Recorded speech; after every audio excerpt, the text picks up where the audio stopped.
ውዶቼ ባለፈው ፓርት ላይ እንደተመለከታችሁት እንግዲህ መድብል ከውጭ እየሮጠ ምናምን መጥቶ ካሌብ ሲል እኔ ደግሞ ካሌብ ከኋላው ተከትሎት መጥቶ ነው ብዬ እንደው ምን ይፈጠራል ብዬ በጣም ነበር በጉጉት የጠበቅኩት ማለት ነው።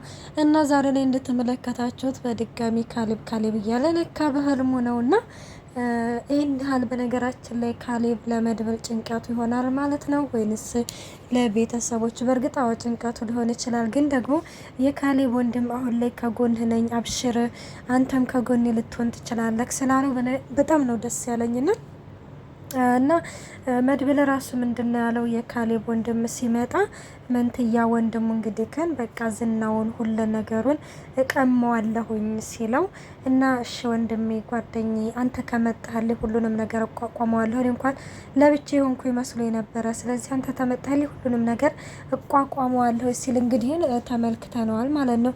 እናም ዛሬ ላይ እንግዲህ እንዳያችሁት በህልሙ ነው ወይኔ ካሌብ እያለም እንግዲህ እንትን ሲል አይተነዋል።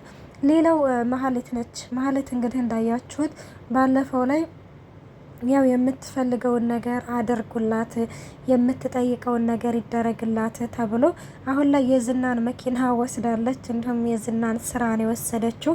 ስራው ምንድነው ካላችሁ እንግዲህ አለ አይደለ በዛን በወቅቱ ካሌብ ምንድነው ያለው ወደዛ ወደዚህ ከላለሁ የታላይ እጠፋለሁ አመልጣለሁ ካላይ ግንባሯን ብላችሁ ድፏት የሚል አጭር ትዕዛዝ ነው ያስተላለፈው ካሌብ ማለት ነው።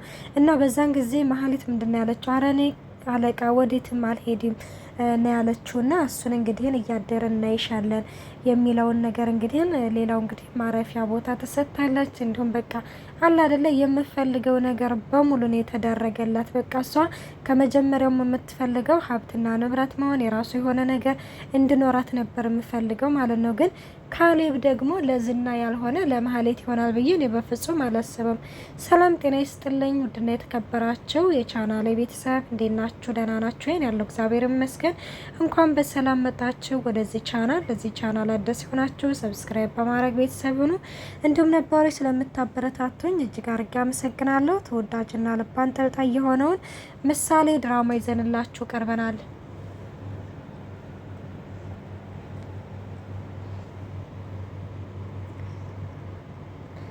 እና ሙዶች እንግዲህ ያው የዝና መጨረሻ እስር ቤት ሲሆንም ያው የዝና ደግሞ በዛን ጊዜ ሲያስፈራራቸውና ሲያሽቆጠቁጣቸው የነበረው ሰውዬ እንግዲህ የዝናን ወንበር ወስደው እየሰሩ እያየናቸው ነው።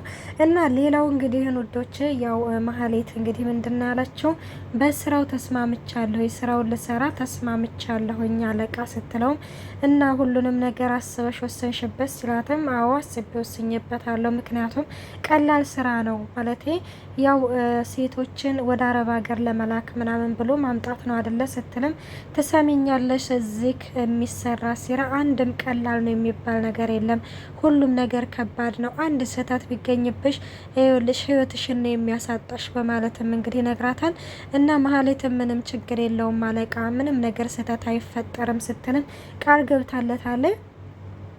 እናም እንግዲህ እንደዛ ሲላትም እሺ በቃ እንደዛ ከሆነ ለመግባባት ያክል ደግሞ ካሌብ ብለሽ ጥሪኝ በማለትም እንግዲህ ያስጠነቅቃታል። ሌላው ከአቶ ሀብታሙ ጋር መስራት የሆነ ስራ ልንሰራ ስለምንጀምር ስለተነጋገርን እዚህ ክንዳያይሽ አያችሁ።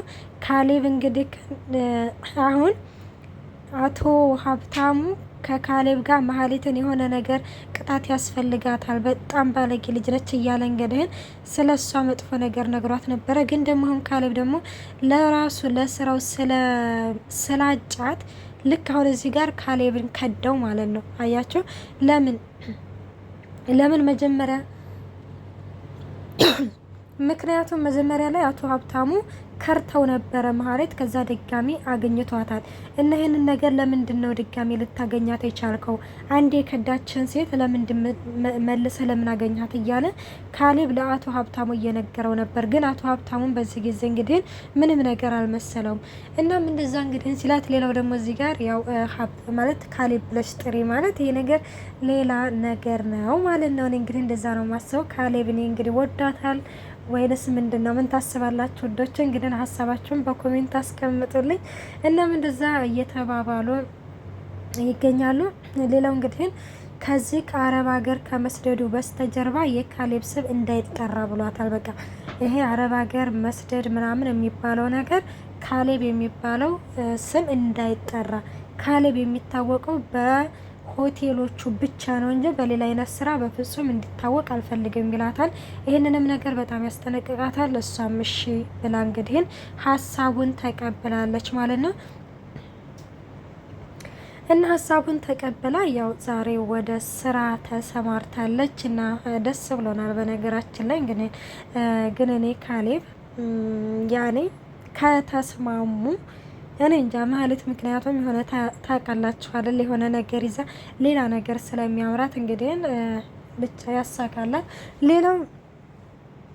ሌላው እንግዲህ ወዶቼ እንትን ይሄ ሞገስ ነው።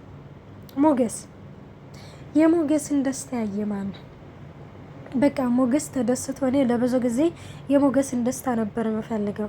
ሞገስ ደስተኛ ሆኖ በቃ ሀብትና ንብረቱ ተመልሶ ሀብታም የሚሆንበትን ቀን ነበረ ለማየት የጓጓሁት እና ዛሬ ላይ ጠበቃው እንግዲህን ከሚባለው በላይ በቃ ውለታውን መልሷል ማለት ነው። እናም በመጀመሪያ እንግዲህ ያው እንገናኝ ምናምን ብሎ ሲደውልለት ምን ሊነግረኝ ነው ብሎ በጣም ነበረ ቸኩሎ ሲገናኙ እኔ ላገኝክ ብለክ ስትደውልልኝ በቃ ቀኑ ሁሉ አልሄድ ብሎ የነበረ ሲለው ነበረ እና አዎ ሞገስ ግን ሁለት አይነት ነገር ነው እና እሱ ምንድን ነው ግማሹ መጥፎ ዜና ሲሆን ግማሹ ደግሞ ጥሩ ዜና ነው ይላል። እዚህ ጋር ሞገስ ምን አለ? እባክህን ጠበቃ እኔ መጥፎ ዜና መስማት በጣም ሰልችቶኛል ሲልም እና ከደስታው እንግዲህ ከሚያስደስተው ዜና ሲነግረው ሀብትና ንብረትክ እንደተለቀቀልክና እንዲሁም በባንክ ያለው መኪናዎች ሁሉ ነገሮች እንደተለቀቀለት ይነግረዋል። እና በዚህ ጊዜ እየቀለክብኝ ነው አለ። አይ እየቀለክብህ አይደለም፣ ይሄው ካላመንክ ይሄው አለና እንግዲህ ሲሰጠው ማመን ያቃተው በቃ በፍጹም ይህንን ነገርማ ሊሆን አይችልም በቃ እስከ ማለት ድረስ ማለት ነው። ከምር ነው ጠበቃው ምን ላደርግልክ አሁኑኑ ዝክ የፈለከውን ነገር እኔ የማደርግልክ ምናምን እያለ እንግዲህ በጣም ተደስቶ እንትን ሲለው ተመልክተናል። እና ጠበቃው ምን አለ? እኔ እኮ እናንተ እኮ ወንድሞቼ ናችሁ፣ እናንተ ያደረጋችሁልኝን ነገር እኔ ምንም ነገር አላደረኩም፣ እልቅ የኔን ተውና ለሉላ ደስታውን ንገራት ሲል እንዴ ቀላል ነግራት አለሁኝ አሁኑኑ ነው ነግራት በማለትም ይነግራል። ሌላው እንግዲህ ያኔ አሳዛኙ ዜና ቤቱ አልተለቀቀለትም እና ቤቱ አልተለቀቀለትም ግን ያው እንደዚህ ላስደብረክ አልፈልግም ስለ አረ ችግር የለውም ብቻ እንኳንም የተለቀቀ እንገዛዋለን አለ። ገባችሁ? እንገዛዋለን በቃ በጣም ነው የማመሰግነው፣ አንተን ብቻ እንዴት እንደማመሰግነህ አላውቅም ምናምን እያልም እንግዲህ ያወራሉ። ሌላው እንግዲህ ስለ ሰርግ ያወራሉ። ስለ ሰርግ እንግዲህ ሲያወሩ ያው ምን መቼ ነው ማለት የሚዜ ልብስ መቼ ነው የምንመርጠው፣ ደግሞ ከተገናኝተን እኮ አንዳንድ ነገር ማውራት አለብን ይባባላሉ።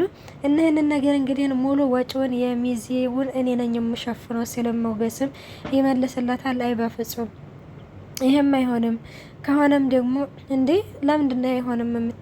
እኔ እኮ አሁን ላይ እኮ ሙሉ ለሙሉ ወደ ስራ ተመልሻለሁ። ስለዚህ እኔ የላቤን የጉልበቴን ነው እንጂ ማግኘት የምፈልገው ሌላ ነገር ምንም ነገር አልፈልግም ይለዋል። እንዲህም እኮ ታዲያ እኮ የሰራህበት ነው እኮ ልስጥህ ያልኩህ እኮ እንጂ እኮ እኔ እንትን እኮ አላልኩም ሲለውም አይ በፍጹም በቃ ቤትህን አስመልሻለሁ የዛለት ሁሉንም በአንድ ትሰጠኛለህ ይለዋል። እሱም እሺ በቃ ምንም ነገር እንዳታስብ በማለትም በዚህ ይስማማሉ ማለት ነው። እና ሞገስ በጣም ደስ ብሎኛል የምር ማለት ነው። በቃ እኔ ድራማ መሆኑን እያወቅኩኝ ራሱ የሞገስና የሉላ መንገላታት በጣም ከሚባለው በላይ ነበረ እንትን እያለኛለሁ። እና ሌላው ኤፍራታ እች ማህሌት እንግዲህ ያው የዝና መኪናን ወርሳለች ማለት ነው። አቶ ካሌብ የዝናን መኪና ለማህሌት አሸጋግሮላታል። ሌላው ደግሞ የዝናን በቃ ሁሉም ተወርሷል። ዝና የሚባል ነገር አሁን ላይ እዚህ ጋር የለም፣ በቃ በካሌብ ውስጥ ተሰርዟልና ኤፍራታ ስታያት አንገቷን አቀርቅራ ልታልፋን ነበረ። ምና አላየሁሽም ለማለት ነው እንዴ ስትልም እንግዲህ መነጽሯን ገጭ አርጋለ የመኪና ቁልፍ ይዛለ የመኪና ላይ ተደግፋለች። ና በቃ ይች ማህሌት ነች ወይ እስከ ማለት ድረስ ነው እንግዲህ የደረስ ነው። እና ኤፍራታ እንግዲህ ከምን ትሰሪያለች ደግሞ የዝና መኪናን ተደግፈሽ እያለቻን ነበረ። እና እንደዛ ስትላት አሁን እኮ ዝና የሚባል እኮ ነገር የለም። ቆይና አንቺ ምንድነው እንደዛ አንገትሽን የምትደፊው? ነገሩ ከዛ ከደላላ ጋር እየዋልሽ ምናምን ስትላትም ዝና እንደታሰረ ሰምቻለሁ ስትላትም ነገርኩሽ እኮ አሁን እኮ እዚህ ጋር እኮ ዝና የሚባል ሰው የለም፣ በቃ ዝና ማለት ሞቷል፣ እኔ አሁን ሴቷ ዝና ነኝ እያለችም ጉሯን እየቸረቸረች አይተናታል ማለት ነው። እንግዲህ የማህሌትን ነገር ያዝልቅላት ነው የምንለው። እንግዲህን መድብልና ደግሞ ይች ማነች ኤደን ተገናኝተዋል። መድብል እንግዲህ ኤደንን ወደ ቤት እንድትመለስ ጥያቄ አቅርቦላታል። እና ወዶች የመልካም ቆይታ